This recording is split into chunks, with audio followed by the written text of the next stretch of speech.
जोहार, नमस्कार।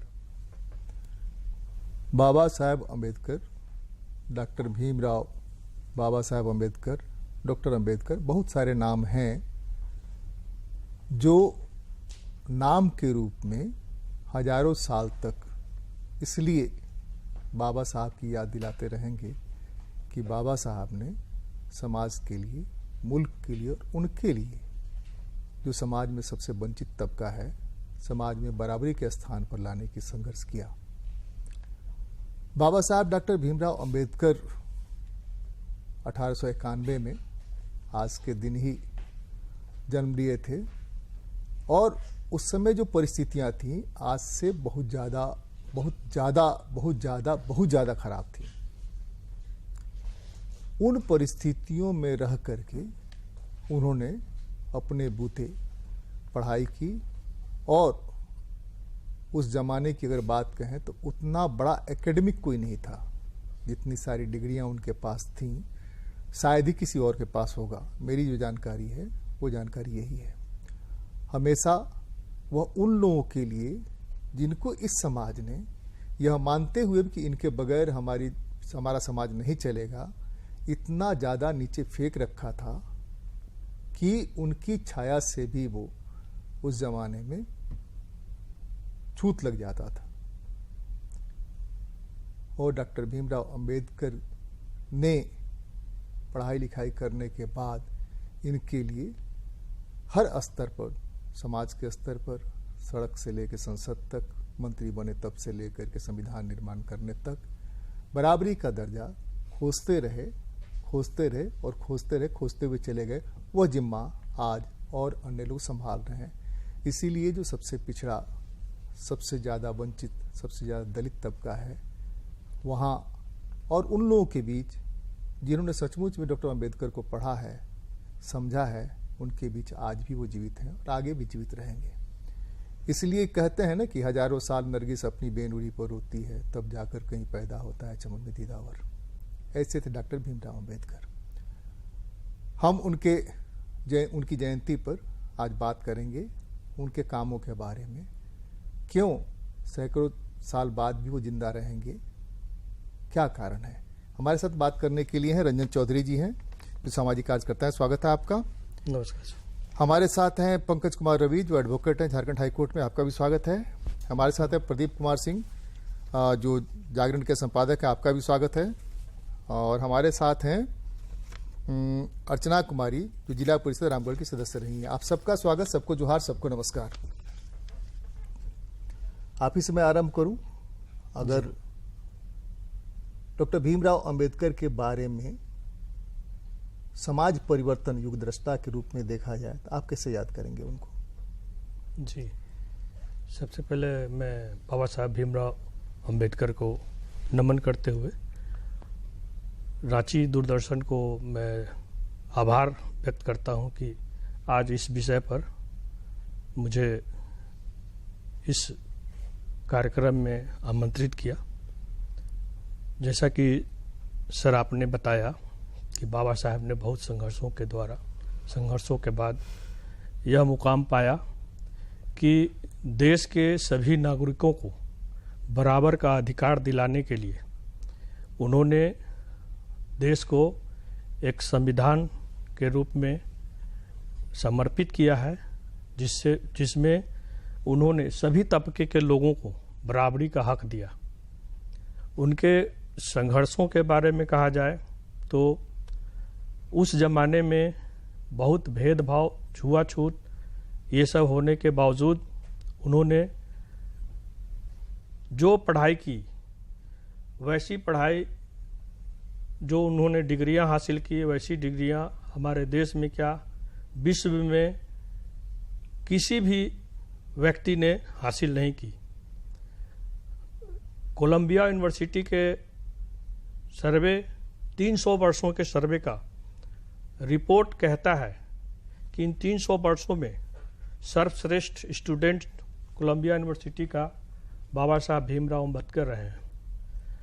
उन्होंने इस बात को समझा कि शिक्षा ही हम सभी देशवासियों के अवनति और उन्नति, पिछड़ेपन का कारण है।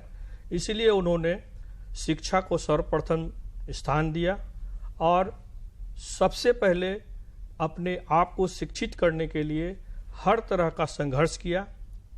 इस संघर्ष में जैसा कि हम लोग सभी जानते हैं कि उन्हें बहुत तरह का प्रताड़ना का सामना करना पड़ा, फिर भी उन्होंने अपनी पढ़ाई पूरी की और संविधान सभा में अपना स्थान हासिल किया और संविधान निर्माण में उन्होंने 2 वर्ष 18 महीने और 17 दिन का समय मेहनत करके उन्होंने इस संविधान को हमारे देश को दिया, जो समता, स्वतंत्रता, बंधुता और न्याय पर आधारित संविधान हमारे देश को प्राप्त है। वो विश्व का सबसे बढ़िया, सबसे श्रेष्ठ संविधान माना जाता है। जी सर। पंकज कुमार रवि जी, आप तो एडवोकेट भी हैं और आपको मजबूरी है कि आप संविधान रटें, पढ़ें और वहाँ पर इस्तेमाल करें। संविधान में जो समता और बंधुत्व की बात की गई है, आप कितना महसूस करते हैं कि उनके जाने के 1956 में उनकी मृत्यु हुई, अब तक यह रफ्तार इतनी धीमी क्यों है? वो समानता मिल क्यों नहीं रहा है? देखिए, सबसे पहले तो आपका बहुत बहुत धन्यवाद सर। और यह समानता की बात जो आप कर रहे हैं कि वो इतनी धीमी क्यों है, बाबा साहब अम्बेडकर ने संविधान सभा में जब यह प्रस्तुत किया था तो सर्वप्रथम संविधान को ही आज के समय में वो दूसरे तरीके से प्रस्तुत किया जाता है। यह प्रचार किया जाता है कि डॉक्टर अंबेडकर ने संविधान लिखा, लेकिन मैं ऐसा मानता हूं कि डॉक्टर अंबेडकर ने संविधान अकेले नहीं लिखा, बल्कि संविधान सभा में उस 293 सदस्यों ने लिखा, जिन्होंने प्रत्येक आर्टिकल में अपना बहुमूल्य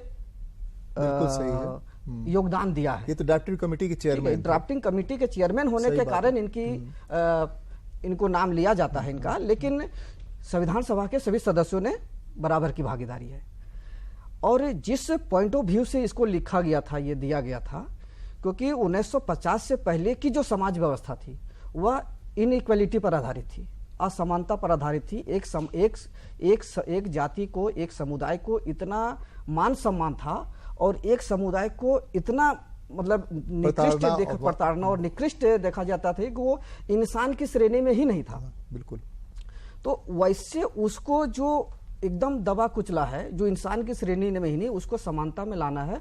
तो उसके लिए आर्टिकल उन्होंने बनाया 15 और 16, जिसमें ये बताया कि रिप्रेजेंटेशन बाय रिजर्वेशन, मतलब रिजर्वेशन के माध्यम से समाज के जो मुख्य धारा में अगर लाना है तो जो सबसे नीचे का तबका है उसको भी आपको देना, बराबरी के स्थान में लाने के लिए उस जगह पे स्थान देना पड़ेगा।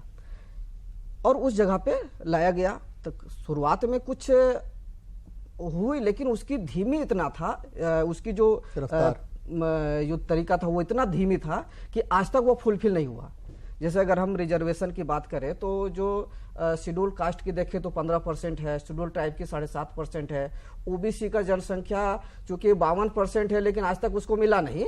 और उस भी मिला तो 1992 में मिला, चूंकि उस समय उसकी जातीय दर जनगणना भी नहीं हुई थी। और जब वो मिला तो उसके बाद से जो एम्प्लॉयमेंट होना चाहिए, जो वैकेंसियां निकलनी चाहिए, जिस रफ्तार से निकलनी चाहिए, उस रफ्तार से सरकार के द्वारा नहीं निकाली गई। तो उसमें संबंध में बाबा साहब अम्बेडकर ने संविधान सभा में नहीं, मुझे लगता है कि थोड़ा सा उसमें नए सिरे से सोचने की जरूरत है कि मेरी जानकारी में वैकेंसीज तो निकली, लेकिन उस वैकेंसीज में बैकलॉग इतने रह गए, आज के दिन में इतनी बेईमानी की गई उसको भरने में।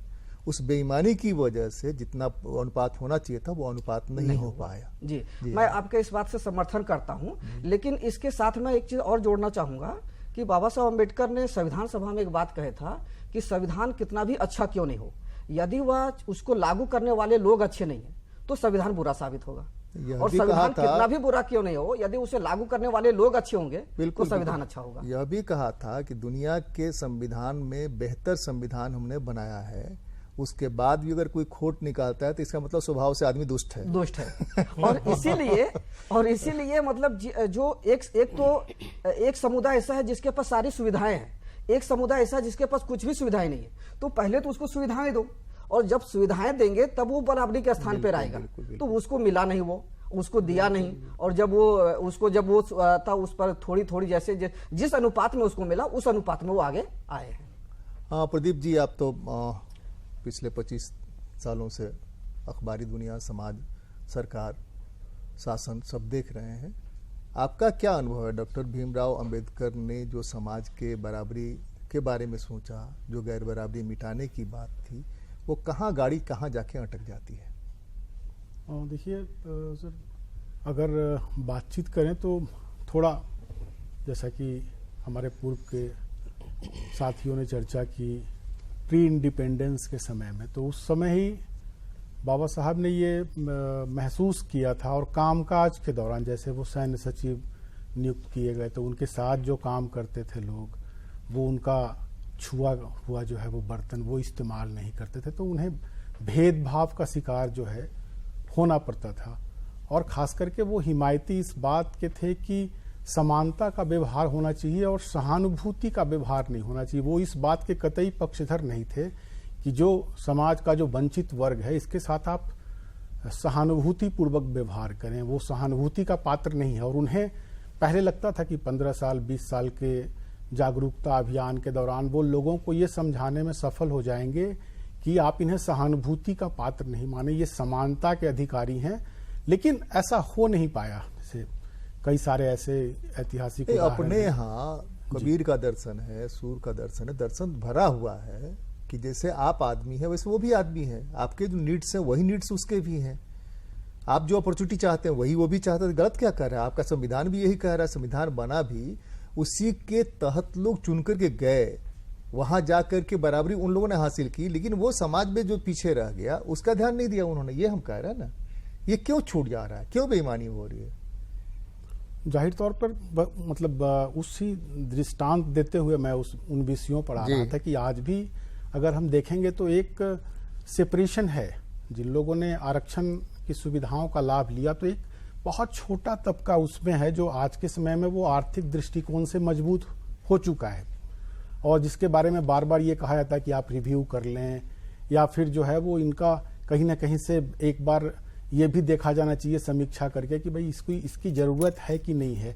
लेकिन अभी भी आप देखेंगे समाज में तो सामाजिक तौर पे छुआछूत तो जो है वो उसमें कमी आई है, लेकिन आज भी आप देखें तो दलित बस्तियां जो हैं, जो वंचित बस्तियां हैं, हम जो है वो उसको सामान्य आबादी से दूर रखते हैं। तो एक कहीं ना कहीं उनके मन में ये भाव आता है, और इसके लिए जो है वो सतत प्रयास की आवश्यकता है। और जिस प्रकार से ये कहा जाता है कि सामाजिक समरसता के लिए ये समाज में समरस हो जाएं, एक साथ मिल करके रहें, हम उन्हें ये अनुभव नहीं होने दें कि आप जो है वो समाज से कटे हुए हैं। तो ज्यादा से ज्यादा उनको अंगीकार करने की आवश्यकता है। इसके लिए समाज को आगे आना होगा, और कहीं ना कहीं से वो अंग हमारा समाज का जो है वो दुर्बल है, तो जो अंग दुर्बल, अगर दुर्बल अंग को छोड़ दिया जाए तो फिर आगे काम करना बंद कर देता है, शरीर पे उसका पूरा इम्पैक्ट पड़ता है। तो ये सोसाइटी के एक अहम भाग को लेकर के बाबा साहब ने जो बातें उस समय कही थी, मुझे लगता है कि आज भी कहीं ना कहीं से वो प्रासंगिक है। और एक जो बुराई है वो 200 साल 300 साल 500 साल की बुराई है, ये आप 70-75 साल में दूर नहीं कर सकते।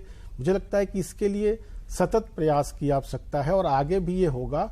और कहीं ना कहीं से जो जिस तरीके के कार्यक्रम लिए जा रहे हैं, शिक्षा का प्रसार जो है वो हुआ है इन तबकों में, जिन तबकों की बात बाबा साहब किया करते थे वो खुद भी बहुत आग्रही थे, और जिस तरीके की उनके पास डिग्रियां थी, और हम तो संविधान वेता के रूप में वो प्रसिद्ध हैं, लेकिन आर्थिक जो जानकारी उनके पास में थी, तो उस लिहाज से भी अगर आप उनको देखें तो कई प्रकार के उन्होंने अपने जीवन काल में 65 वर्ष के जीवन काल में उन्होंने कई मोर्चे पर काम किया।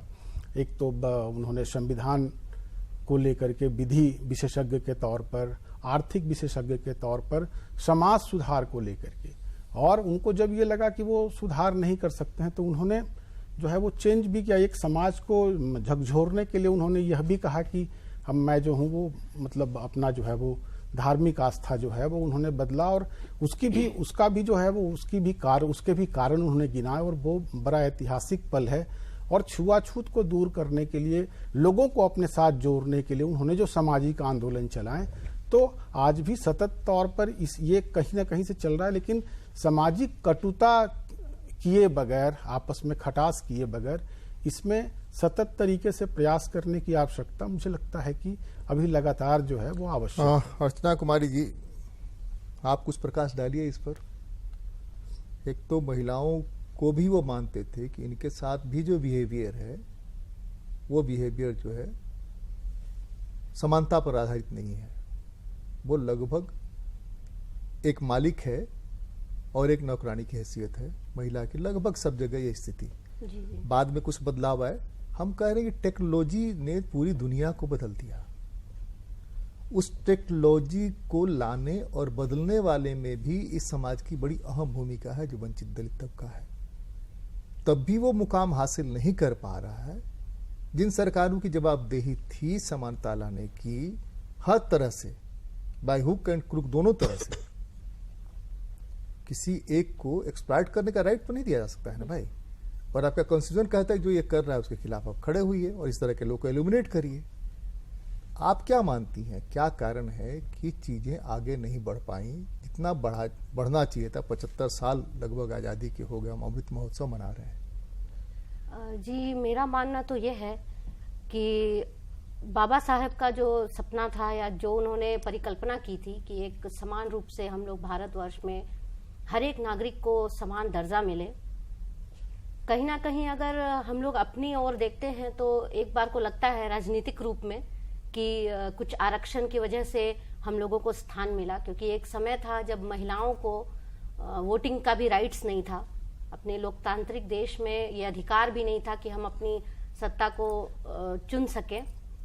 तो ये कहीं ना कहीं कॉन्स्टिट्यूशनल राइट्स ही है कि ये अधिकार प्राप्त हुआ। बिल्कुल, बिल्कुल। महिलाओं को आरक्षण मिला, और हम लोग चाहे पंचायती राज हो, चाहे विधानसभा हो, महिलाएं आगे आई अपने लिए कुछ काम करने के लिए, और लोगों की व्यथा। और साथ ही साथ मैं ये जरूर कहना चाहूंगी कि ये हमारे पूरे भारतवर्ष में महिलाएं जो हैं, जो कही जाती हैं आधी आबादी, तो इनको बहुत ही पीछे छोड़ा गया। इनके बारे में बहुत कम सोचा गया, इनकी समानताओं के बारे में बहुत कम सोचा गया, और ये अभी भी वो व्याप्त है। चाहे आप देख लीजिए कितने भी हम लोग बड़े क्यों ना हो जाए, शिक्षित क्यों ना हो जाए, लेकिन ये जो स्थिति है परिवार में भी या सामाजिक रूप से, तो एक स्त्री को उसी भावना से देखा जाता है कि आप नीचे हो, पुरुषों के नीचे हो। वो पढ़ लिख कर चाहे कलेक्टर ही क्यों ना बन जाए, घर की स्थिति, घर की जिम्मेवारी आपको ही संभालनी है। तो समानता की हम लोग बात करते हैं, लेकिन कहीं ना कहीं वो अभी भी अस्थिर है। और अगर हम आप जैसा कह रहे हैं कि जो उनकी अभी तक हम लोग क्यों नहीं इसको लागू कर पाए हैं, तो मैं ज़्यादा तो नहीं, लेकिन मैं राजनीतिक तौर पे कहना ज़रूर चाहूँगी कि हमारी सरकार ने बहुत सारी योजनाएं बनाई हैं, बहुत सारे ये उत्थान के लिए जो निम्न वर्ग के लोग हैं उनके लिए बनाई हैं, लेकिन वो वहाँ तक पहुँच ही नहीं पाती है। उनके शिक्षा से संबंधित हो, उनके स्वास्थ्य से संबंधित हो, वो उनको हम लोग कहते हैं कि हम लोग समान रूप से उनको लेकर आएंगे, लेकिन वो योजनाएं, उनका जो काम है वो वहाँ तक धरातल तक पहुँच ही नहीं पाता है। कहीं ना कहीं जो ऊपर का वर्ग है, जो शोषित जिसको हम लोग कह सकते हैं, वो लोग अभी भी व्याप्त हैं। और जो लोग थोड़ा सा हम लोग आगे बढ़ाते हैं। जी सर। इनने बहुत महत्वपूर्ण चीज कही है, और हमारे पास भी जो आंकड़े हैं वो आंकड़े यही हैं। लगभग हिंदुस्तान की हर सरकार सबसे ज्यादा बजट आदमी के उत्थान के लिए देती है, वेलफेयर में, महिला पर, बच्चों पर, ये क्या नाम है, कृषि पर, गांव पर, सब बजट अगर जोड़ लीजिएगा सबसे ज्यादा और सबसे कम खर्च वहीं होता है जी। तो सरकार की नीयत अगर सही नहीं होगी, सरकारों की नीयत अगर सही नहीं होगी, हासिल कैसे होगा मुकाम? भाई टैक्स तो आप हमसे लेते हैं जी, हमारे टैक्स से आप बजट बनाते हैं, बजट बना के हमको दिखा देते हैं कि आपके लिए इतना बड़ा ले आए हैं पहाड़ पैसे का, इसमें से ये करेंगे वो करेंगे, और वो खर्च नहीं होता। जो खर्च होता है उसमें भी मैक्सिमम एस्टेब्लिशमेंट पर खर्च होता है। ये कह रही है बहुत महत्वपूर्ण चीज है जी। तो वो अगर नहीं होता है तो जिस समानता की बात करें, जैसे कि RTI आ गया, RTE आ गया, तो राइट टू एजुकेशन है, राइट टू इन्फॉर्मेशन। तो इन्फॉर्मेशन का इस्तेमाल आप नहीं करिएगा, एजुकेशन में जाइएगा नहीं, और जाने के लिए जो मूलभूत सुविधाएं चाहिए, स्कूल में शिक्षक तो चाहिए, तभी स्टूडेंट होगा, और बेहतर ये स्कूल में ही हर स्टूडेंट जाना चाहता है, नहीं तो जा क्या करेगा डिग्री लेकर के। तो ये जो सरकारों को करना चाहिए, सरकारें कितनी ईमानदार रही। बहुत बढ़िया सब्जेक्ट है सर, प्रश्न है। जैसा कि अभी चर्चा से निकलकर सामने आया कि जो बाबा साहब ने संविधान सभा में संविधान को प्रस्तुत करते समय कहा था, वो सार्थक साबित हो रहा है। वो उस जमाने में इस बात को अंदाज लगाए थे कि संविधान कितना भी अच्छा क्यों ना हो, बुरा साबित होगा, अच्छे लोग नहीं चलाने वाले हैं। तो जैसा अभी जो प्रश्न निकल कर आया सर आपके माध्यम से, तो यह साबित करता है कि सरकार पढ़ना के माध्यम से, हमारे माध्यम से नहीं आया जी, ये चर्चा के माध्यम से सर, चर्चा में जो निकल के आया उसमें सरकार के ऊपर में प्रश्न चिन्ह तो उठता है। सरकार चाहे तो कुछ भी कर सकती है, सरकार बहुत पावरफुल चीज होता है। एक उदाहरण हम देखेंगे, हमारे देश में एक समस्या थी, वो LTT का समस्या था, जो श्रीलंका देश, बहुत छोटा सा देश है सर, उसमें आप देखे होंगे कि ये समस्या का समाधान करने के लिए जब सरकार ने ठान लिया कि इसको एकदम जड़ से समाप्त कर देंगे, तो उसको समाप्त करने के लिए मात्र 20 दिन का समय दिया गया, और जंगल में ऐलान कर दिया गया कि जो लोग इस जघन्य अपराध को त्यागना चाहते हैं आ जाएं समाज के साथ, और नहीं तो मैं 21वां दिन सबको खत्म कर दूंगा। और उसने किया। 21वां दिन सारे LTT नक्सलाइट खत्म हो गए उस देश से। पूरे विश्व के मानवाधिकार आयोग चिल्लाता रहा कि 20,000 लोगों की हत्या कर दी गई है, लेकिन उस देश ने कहा कि शासन मुझे करना है, मेरे देश को कैसे साफ करना है मुझे मालूम है, और मैं उसको साफ किया, और ये पूरे विश्व ने देखा। तो मैं यह कहना चाहता हूं इस उदाहरण के माध्यम से कि सरकार बहुत पावरफुल चीज होती है। अपने देश की गंदगी को साफ करने के लिए उसको चुटकी भी नहीं लगेगा। नहीं पंकज जी, इसको थोड़ा सा हम लोग थोड़ा सा हिंसा की तरफ ये हो रहा है, हम लोग थोड़ा सा मैं सर मैं वो हिंसा नहीं कहना चाह रहा हूँ सर, मैं कहना नहीं चाह रहा हूँ कि हिंसा करे, मैं कहना चाह रहा हूँ कि वो चाहे तो समाप्त कर सकते हैं। सरकार की नीयत अगर अच्छी हो तो उसको लागू किया जा सकता है सर, वो हिंसा के माध्यम से नहीं, वो तो अलग मैटर था। लेकिन मैं उस उदाहरण के साथ माध्यम से यह कहना चाह रहा हूँ, ताकत बहुत होता है। जैसे कि बाबा साहब ने जब 1 वोट 1 मैन 1 वैल्यू का सबको अधिकार दिया था, तो उस समय वो अधिकार जब हम सभी देश को लागू हुए, प्राप्त हुए, तो अपने घर में शाम के समय में वायलिन बजाकर बहुत खुश होकर और मंद मंद मुस्कान से अपना खुशी जाहिर कर रहे थे। तो उनके एक पीए थे नानक चंद रत्तू, तो उन्होंने ये सवाल किया कि बाबा साहब आज बहुत खुश नजर आ रहे हैं, क्यों? तब उन्होंने कहा था कि नानक, आज के बाद किसी भी रानी के पेट से राजा पैदा नहीं होगा। कोई भी देश का व्यक्ति राजा हो सकता है, इस देश का शासक हो सकता है। उस 1 vote 1 value 1 man 1 vote 1 value के माध्यम से यह संदेश उन्होंने दिया कि ये सारी सत्ता जो है, ताकत जो है जनता के हाथ में, और देश जनता के लिए बना है, और संविधान भी जनता के लिए बना है, और जो भी शासनकर्ता वहां जाएंगे वो जनता के लिए और हमारे देश की अच्छाई के लिए, उन्नति के लिए काम करेंगे।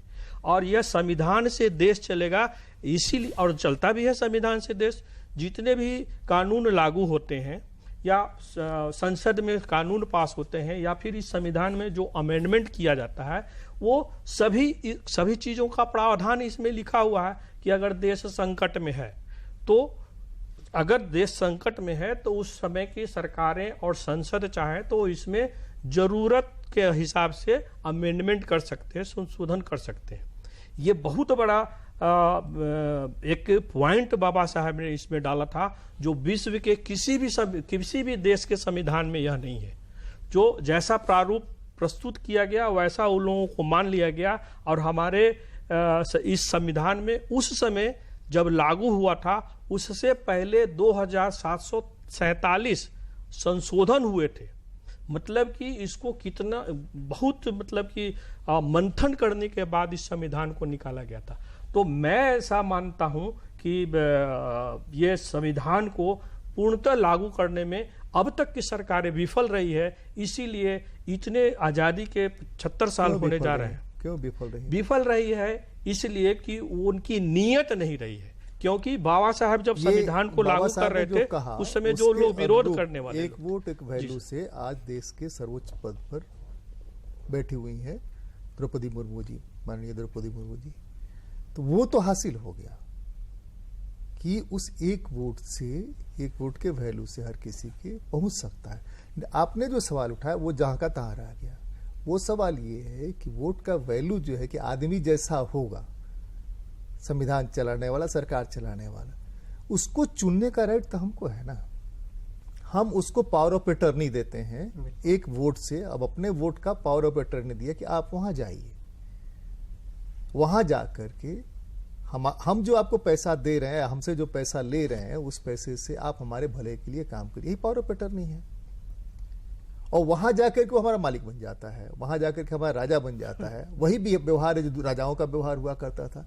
हम ये कह रहे हैं कि जो दूसरी चीज आने वाली थी कि हम 5 साल में जो एवल्यूएशन करते हैं, उसको एवल्यूएट करते हैं, उस एवल्यूएशन के बाद चीजों को बदलने की जो प्रक्रिया होनी चाहिए, उसमें जनता यानी कि जो वोटर हैं, जो पावर ऑफ अटर्नी दे रहे हैं, वो भी उसी ढंग से ऑनेस्ट नहीं दिखाई दे रहे हैं। क्या नहीं, ये सही बात है। देखिए, अगर हम अपनी बात करें तो संविधान को समझने के, क्योंकि संविधान से देश चल रहा है और संविधान से चल रहा है, तो संविधान की बातें समझने के लिए जितना सरकार जिम्मेवार है उसको लागू करने के लिए या फिर उसके समाज के विकास करने के लिए जितना सरकार उत्तरदायी है, उतना ही उत्तरदायी जनता भी। बिल्कुल बिल्कुल। और जनता अपने हितों के बारे में ऐसे लोगों को चुनकर उस जगह पे भेज रही है जो उसका समाधान नहीं कर रही है।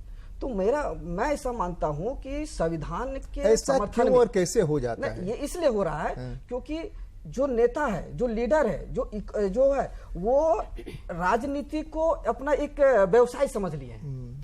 और इसलिए इसमें जितना अब तो से फॉर्म भी ज्यादा जो फॉर्म भरते हैं उसमें व्यवसाय लिखते हैं, राजनीति। हाँ, फॉर्म भरते हैं उसमें पत्रकारिता लिखते हैं, व्यवसाय उसमें व्यवसाय समझ लिए।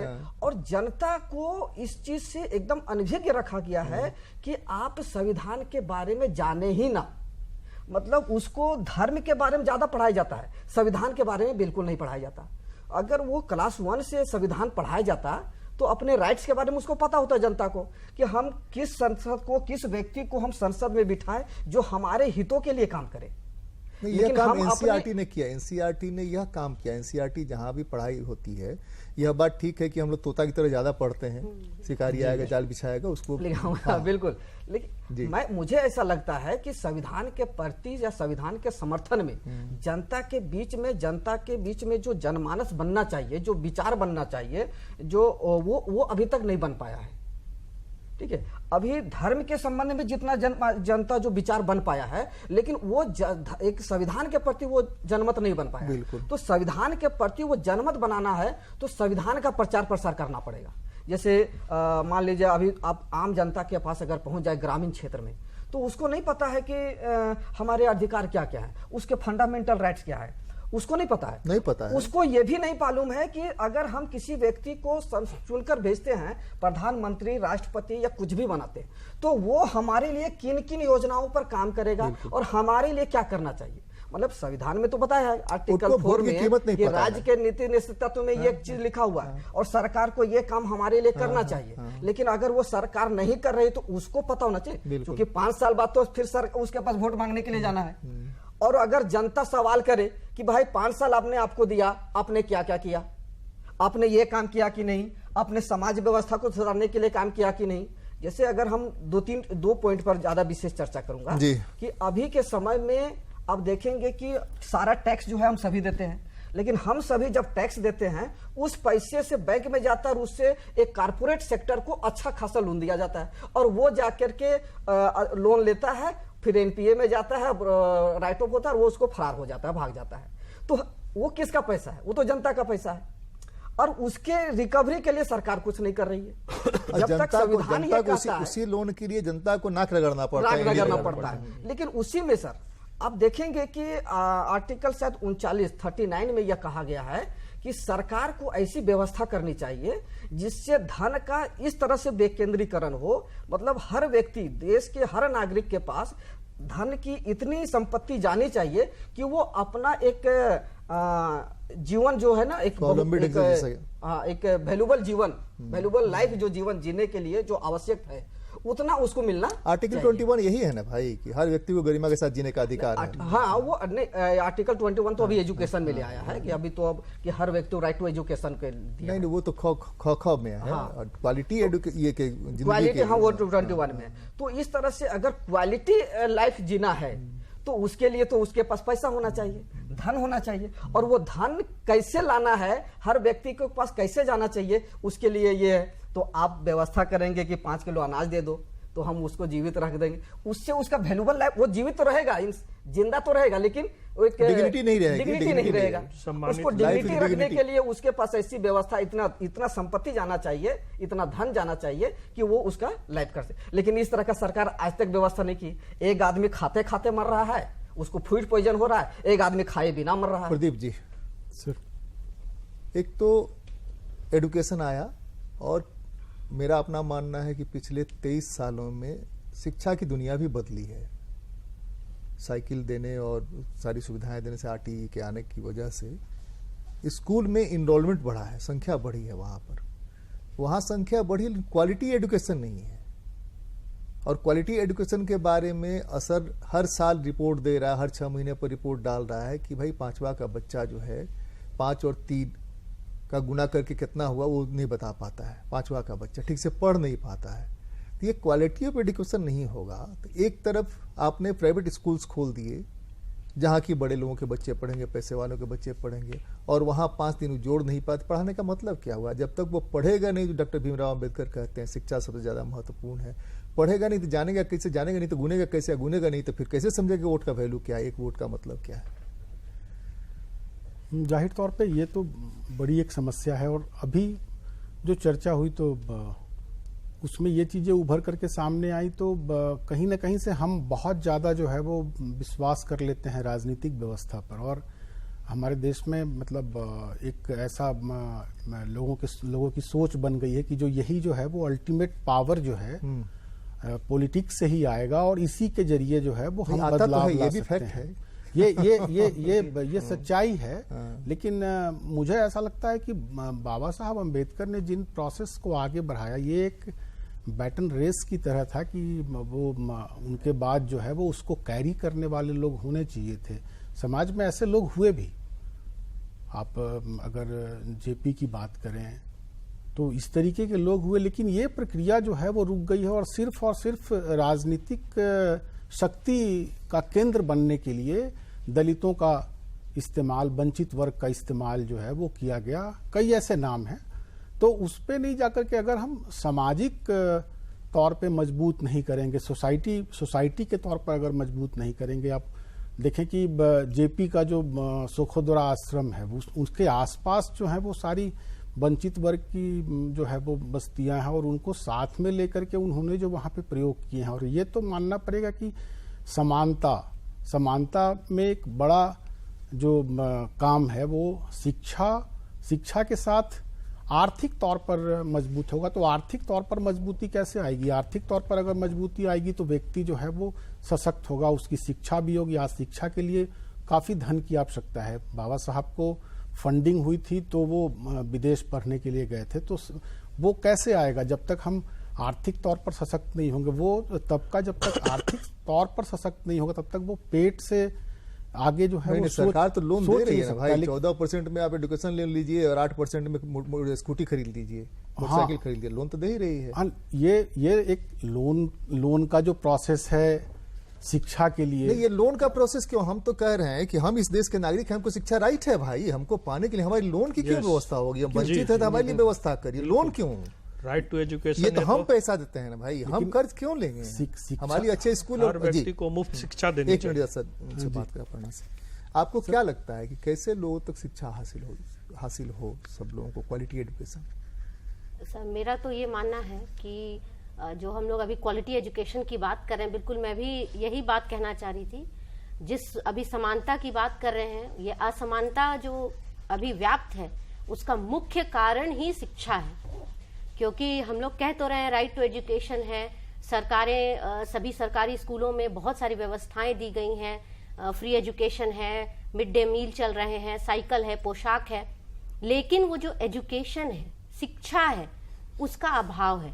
बच्चे स्कूल तक पहुंच रहे हैं, लेकिन बच्चों को जो वहाँ पढ़ाई मिलनी चाहिए वो नहीं मिल रही, क्योंकि क्वालिटी एजुकेशन नहीं मिल रहा, टीचर्स नहीं है। गांव में आप जाएंगे तो आप पारा शिक्षकों के भरोसे स्कूल चल रहे हैं, 1-2 पारा टीचर्स हैं, 250 बच्चे हैं, उनको मैनेज करना ही दिक्कत है। क्योंकि हम लोगों ने पंचायतों में काम किया, हम लोगों ने देखा है वहां पे बच्चे सिर्फ वहां खाने के लिए आते हैं। आप 2 चीज बताइए, एक तो पहला ये बताइए कि आपने जो जिला परिषद सदस्य के रूप में वहां काम किया, आपने मुख्य रूप से इस समाज को, जो वंचित समाज है, मुख्य धारा में लाने के लिए कौन कौन से पॉइंट नोट किए कि ये कर दिया जाए तो वो आ जाएगा?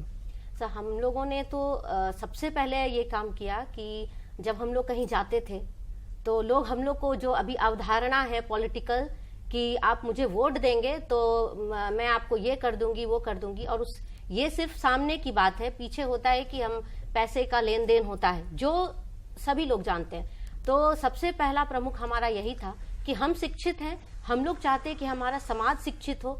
आप अगर हमें लाते हैं तो हम लोग आपके जो समाज में कुरीतियां हैं, जो भी आपका जो आप नहीं प्रॉब्लम्स रख सकते हैं, तो हम लोगों को ये अगर सीट मिलता है तो हम उस जगह पे आपका वो प्रॉब्लम्स जरूर रखेंगे और उसको सॉर्ट आउट करने का कोशिश करेंगे। हम जो समझाना चाहते हैं 2-3 चीजें, एक मिनट, 2-3 चीजें हम जो समझाना चाहते हैं अपने दर्शकों को, हम भी समझना चाहते हैं। एक तो ये कि हमारा बच्चा जब बीमार पड़ता है तो हम ओझा गुनी के यहाँ क्यों जाते हैं? यह मैसेज वहां कॉन्वे क्यों नहीं हो रहा है कि उसको अस्पताल में जाना चाहिए और अस्पताल से आगे बढ़ना चाहिए? ये तमाम सुविधाओं के बावजूद हम अंधविश्वास में ज्यादा जकड़े हुए हैं। वो वर्ग जो हम पर शासन कर रहा है उसकी तुलना में है, वहां भी काला टीका लगाते हैं, वहां भी 50 तरह के ये नखड़े होते हैं, लेकिन स्कूल, हमारे स्कूल में अच्छे टीचर होने चाहिए, उसके साथ गांव के लोग खड़े हों। और मैंने देखा है यही रांची, ये झारखंड के कई गांवों में, कई जिलों में, जहां कुछ लोगों के प्रयास से जब गांव के लोग खड़े हुए तो वहां सरकार को टीचर की व्यवस्था करनी पड़ी दूसरे स्कूल से।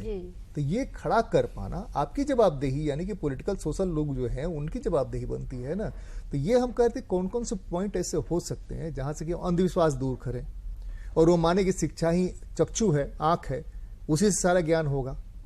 और तुम वहां पढ़ने की, जैसे डॉक्टर भीमराव अंबेडकर के बारे में अगर बात करें तो उनकी पढ़ाई में जो व्यवधान आया, उन्होंने अपने पढ़ने की व्यवस्था की, ज्ञान खोजा। हम ज्ञान खोज सकते, हमारे तबके में बहुत सारे लोग हो सकते हैं जो पढ़ा सकते हैं, पढ़ सकते हैं, मदद कर सकते हैं। ये रास्ता क्यों नहीं निकल सकता है सरकारों के भरोसे बैठने के बाद? नहीं, बिल्कुल ये निकला भी है। हम लोगों ने भी प्रयास किया और एनजीओ के माध्यम से अभी भी सर हमारे वहाँ क्लासेस चलते हैं। जो प्राइवेट स्कूल्स ही हैं वो सुबह में अपनी क्लास चलाते हैं और जो सेकेंड हाफ का जो उनका क्लास होता है वो फ्री एजुकेशन देते हैं वैसे तबके के बच्चों के लिए जो आर्थिक रूप से कमजोर हैं, और प्राइवेट स्कूल के जैसे उनको सुविधा भी मिलती है और फ्री ऑफ कॉस्ट मिलती है। तो ये हम लोगों ने ये जागरूकता लाई है। और एक संजय कुमार कच्छप है आपको दुमका में, मिलाकर के सेक्रेटरी हैं बाजार समिति के, लेकिन वो आदमी दिन के 4 घंटे सुबह और शाम के जो वंचित तबके के बच्चे हैं उनको लाके पढ़ाता है, और अब तक कम से कम 100 से ज्यादा बच्चों को नौकरी भी दिलवाई, पढ़ा करके, कॉम्पिटेंट बना करके, कंपटीशन से। ये हम क्यों नहीं कर सकते हैं? मैक्सिमम लोग क्यों नहीं कर सकते? आप कुछ कह रहे थे जी। ये इस संबंध में सर हमारा कहना यह है कि एजुकेशन को जो डिवाइड किया गया है, पहला तो डिवाइडेशन खत्म करना चाहिए। बिल्कुल बिल्कुल, सबके लिए एक समान शिक्षा हो। जैसे एनसीईआरटी है, सीबीएसई है, आईसीआई बोर्ड है, पहले तो वन नेशन वन एजुकेशन होना चाहिए। बिल्कुल बिल्कुल। अगर ये आप इसको हटा देते हैं तब आप एक जैसा सभी को मॉनिटर करने में समान शिक्षा आसानी दे होगी। सकते हैं। हाँ। एक तो ये करना चाहिए। दूसरा चीज ये है कि आप जिधर आप प्राइवेटेशन को इतना बढ़ावा दे रहे हैं, देने के साथ साथ में जो गवर्नमेंट स्कूल है उसके टीचर्स को आप विभिन्न कामों में इतना लगा देते हैं। सरकारी कामों में जनगणना करना है तो टीचर जाएगा, और भी दूसरा काम करना है, वोटर लिस्ट बनाना है तो टीचर जाएगा, और उसका सुधार करना है तो टीचर जाएगा। और वो टीचर को विभिन्न कामों में इतना लगा दिया जाता है कि वहां के बच्चे दिन भर सिर्फ हंसी खेल कर बिता देते हैं। कुछ एक दो टीचर को एडवांस छोड़ दिया जाता है जो कि ये नहीं होता है। तो अगर आप उसको प्रॉपर देना चाहते हैं तो आपको वहां पर उसको टीचर को फ्री केवल एजुकेशन के लिए छोड़ना चाहिए।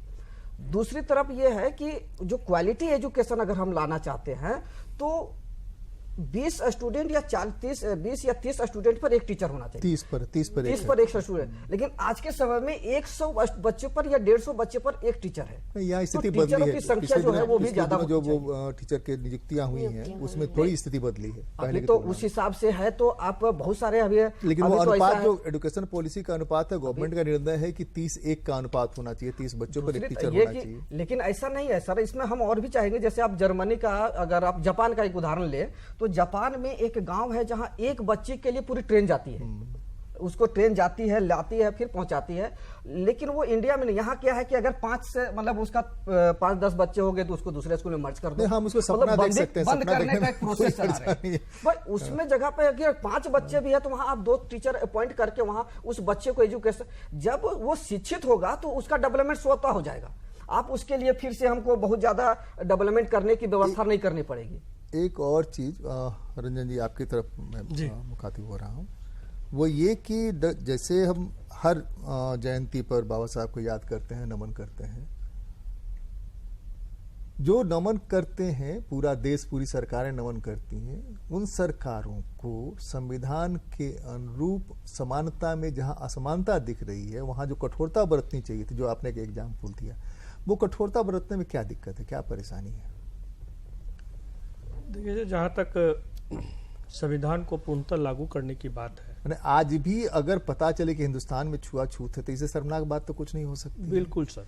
आज भी अगर यह पता चले कि सिर्फ इस जाति के होने की वजह से उसको बैठने की जगह नहीं मिली तो इससे शर्मनाक बात क्या होगी? 75 साल में हम क्या हासिल कर पाए? जी जी, उसमें ऐसा है सर कि अगर संविधान को पूर्णतः लागू करना है तो एक तो सरकार की अच्छी नीयत होनी चाहिए, और बाबा साहब ने एक जो संदेश दिया था उसमें सबसे पहला संदेश यही था कि शिक्षित बनो।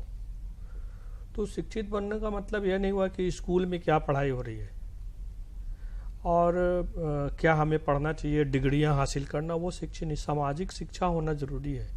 जैसे कि अगर कोई बीमार पड़ता है तो ओझा गुनी के पास चला जाता है, ये अशिक्षा का कारण है। वो शिक्षा होना चाहिए कि हमें जो टेक्नोलॉजी है आज का उसके बारे में जानकारी होनी चाहिए कि हम जब बीमार पड़ेंगे तो हम मंदिर में या ओझा के पास ना जाके हमको कहाँ जाना चाहिए, वो ज्ञान होना चाहिए। वहां से होता तब बीमारी नहीं पड़ती। हाँ हाँ भगवान हमको क्यों तो बीमार डालता? ये ऐसा अगर हो रहा है हमारे देश में तो इसे भी रोकने का काम सरकार का है। अगर सरकार को पता चलता है कि इस तरह का लोगों में भ्रांतियां पैदा हो रही है तो जो स्रोत है उस भ्रांतियां पैदा करने के लिए, उसको रोकने के लिए हमारे संविधान में प्रावधान भी है कि लोगों को साइंटिफिक टेम्परामेंट लोगों में उत्पन्न किया जाए। तो आर्टिकल 51 में वो है कि हम सभी देश के नागरिकों को, खास करके वैसे लोग जो इससे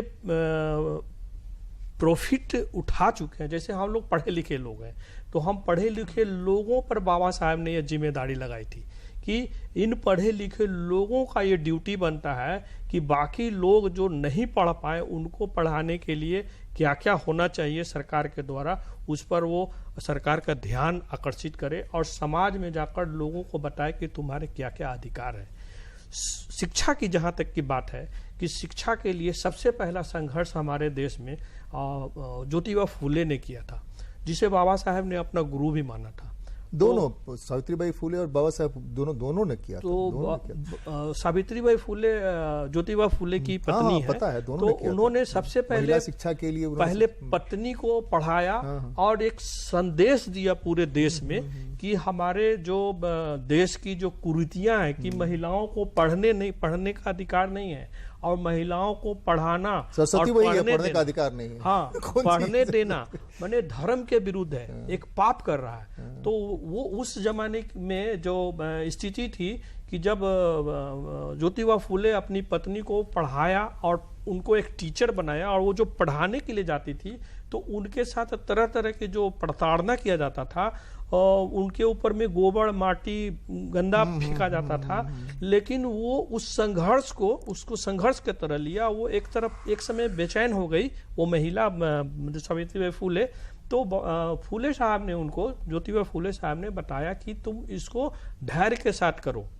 तब वो अपने एक बैग में दूसरी साड़ी लेकर जाती थी और वो सारी रास्ते में वो गंदा जो फेंका जाता था और स्कूल जाकर वो उसको बदल लेती थी और स्कूल में पढ़ाने के बाद जब लौटती थी तो फिर वो गंदा साड़ी पहन लेती थी और उसको पता था कि रास्ते में मुझे इस तरह का व्यवहार किया जाएगा। और उस संघर्ष का आज नतीजा है कि हमारे बीच में बहुत सारे महिलाएं राष्ट्रपति तक बन रही है, हेलीकॉप्टर फ्लाइट सब कुछ चला रही है। तो वो उनके संघर्ष का ये प्रोडक्ट है कि हम लोग के बीच में महिलाओं को यह शिक्षा देखने को मिल रहा है। और बाबा साहब ने अपने संविधान में महिलाओं को बहुत सारे अधिकार दिए हैं, पुरुषों से ज्यादा अधिकार बाबा साहब ने महिलाओं को दिए हैं। नौकरी का अधिकार, संपत्ति में जितना बच्चों का अधिकार है, लड़कों का अधिकार है, उतना ही महिलाओं का भी अधिकार होगा। नौकरी में आने के बाद उनके प्रसूति छुट्टी का प्रावधान उन्होंने रखा। बहुत सारे इतने सारे हैं अधिकार हैं कि आज की महिलाएं जो है पुरुषों से किसी मामले में कम नहीं है। जो उन्होंने समानता का व्यवहार समाज में प्रस्तापित करने के लिए जो समता का बात उन्होंने किया, तो हर क्षेत्र में और हर वर्ग के लोग बिना जात पात भेदभाव रंग और गरीब अमीर के भेद के बिना सब में समानता का भाव उत्पन्न हो, ऐसा उन्होंने संविधान को लिखा। जहाँ तक फिर शिक्षा पर हम आते हैं तो शिक्षा में जब हम लोग को एक आर्टिकल में उन्होंने स्पष्ट कहा है कि देश के सभी 6 वर्ष से लेके 16 वर्ष के बच्चों को, सभी इंसान को पढ़ने का अधिकार है, राइट टू एजुकेशन है। तो अगर हम आज भी देखते हैं कि हमारे देश में अशिक्षित हैं तो इसमें कहीं न कहीं सरकार जिम्मेवार है। अगर हम किसी व्यक्ति को पढ़ने के लिए लगाते हैं, हम ये कह रहे हैं कि हमारे में ज्योतिबा फुले, हमारे में सावित्रीबाई फुले क्यों नहीं आ रही? हम तो ये कह रहे हैं ना भाई, सरकार तो जिम्मेवार है ही जी, हमने उनको भेजा, उन्होंने नहीं किया, लेकिन हम भी तो कम जिम्मेवार नहीं है हमारे सर। वो इसलिए है सर कि जिस समय लोकतंत्र नहीं था, जब हमारे पास संविधान नहीं था, उस समय के ये एक उदाहरण है कि हमारे बीच में जो संघर्ष करने वाले उसके बाद भी बहुत सारे एग्जाम्पल्स हैं। डॉली जी, मैं फिर आपकी तरफ लौट रहा हूँ। अर्चना जी, अर्पणा जी, ये मैं कह रहा था कि यह देश महिलाओं की पूजा करता है, देवी मानता है, और लगभग हर रिलीजन में मरियम की भी पूजा होती है, आपकी भी पूजा होती है। लेकिन जब समानता का अधिकार देना होता है तो अंबेडकर साहब लिख के चले जाते हैं, और उसके लिए लड़ना भी जो होना चाहिए, जो लड़ाई होनी चाहिए, वो भी नहीं हो पाती है। और इस तरह के लोग जो लड़ रहे हैं उनकी एक सोसाइटी नहीं बन पाती, एक समाज नहीं बन पाता, एक संगठन नहीं बन पाता है कि वो अपने हक और हकूक की आवाज उठा सके, बता सके। हम तो वही सुनते हैं या उसी के पीछे भागते हैं जो पॉलिटिकल लोग कह दिया यही सही है। हम सही, पढ़ाई का मतलब है कि सही और गलत का फैसला कर सके। पढ़ाई की इसके अलावा कोई मतलब नहीं है। किताबें पढ़ने से क्या होगा? सही गलत का हम फैसला नहीं कर सकते, सही गलत क्या कारण लगता है आपको? इसका मुख्य कारण तो मैं यही मानती हूँ कि ये जो समाज में व्याप्त अवधारणा है कि आप लोगों को ये पुरुष प्रधान देश है और हम चाहे कितने भी विकसित हो जाएं, आपको उन्हीं के अधीन रहना है। जब शादी के पहले पिता के अधीन और शादी के बाद पति के अधीन, और जब बच्चे बड़े हो जाएं तो बेटा बच्चों के अधीन। तो ये जो है ये स्थिति अब थोड़ी सी बदली है। ऐसा मैं नहीं कहूंगी कि अभी वो चेंजेस नहीं आया है, क्योंकि अभी जो समय है, जो भी बच्चे पढ़ रहे हैं, जो लड़कियां पढ़ रही हैं, उनमें सिर्फ अब घर संभालने की जिम्मेवारी वाली फीलिंग्स नहीं है। वो लोग पढ़ने के साथ खेलकूद में भी आगे जाके वो कुछ करना चाहती हैं। अभी हमारे ही क्षेत्र में बहुत सारी लड़कियां जो हैं वो फुटबॉल खेलती हैं, हॉकी खेलती हैं। उनके पास जूते नहीं हैं, उनके पास किट्स नहीं हैं, लेकिन वो लोग को वो खेलती हैं, एथलीट्स हैं। तो ऐसा है कि उनको भी प्रोत्साहन देने की जरूरत है। नीचे लेवल पे हम सभी का प्रयास रहता है कि हम लोग उसको आगे प्रोत्साहन हम तो दे सकते हैं, सरकार दे नहीं दे, लेकिन हम जहाँ है उसके साथ खड़े तो हो सकते हैं। हम तो यही करते हैं, जहाँ अच्छा लोग काम कर रहे हैं उनके साथ खड़े हो जाते हैं। उसी से लगता है कि शायद कुछ वो हो भी रहा है सर। और आप लोगों के मैं तो जरूर कहूंगी कि पेपर के माध्यम से, न्यूज़पेपर्स के माध्यम से ये जो है ये बहुत ज्यादा बढ़ा है, क्योंकि इन्हीं को देखकर सभी नारियों में भी एक शक्ति आती है कि वहां अगर ये ऐसे कर सकती तो शक्ति है। ये प्रदीप जी कंक्लूड कर रहे हैं, आगे बढ़िए, हिम्मत होती है। Concluding remarks. जी, जाहिर तौर पर और समाज में बहुत बदलाव आया है, और कालक्रम में इस तरीके की जो विसंगतियां आई हैं उसके लिए समाज ही जिम्मेदार है। हमारे मतलब वेद पुराणों में भी नारी का जो स्थान है वो सबसे ऊपर है, और कहा भी गया है कि यत् नार्यस्तु पूज्यन्ते रमन्ते तत्र देवता। जहाँ नारी की पूजा होती है वहीं देवता निवास करते हैं।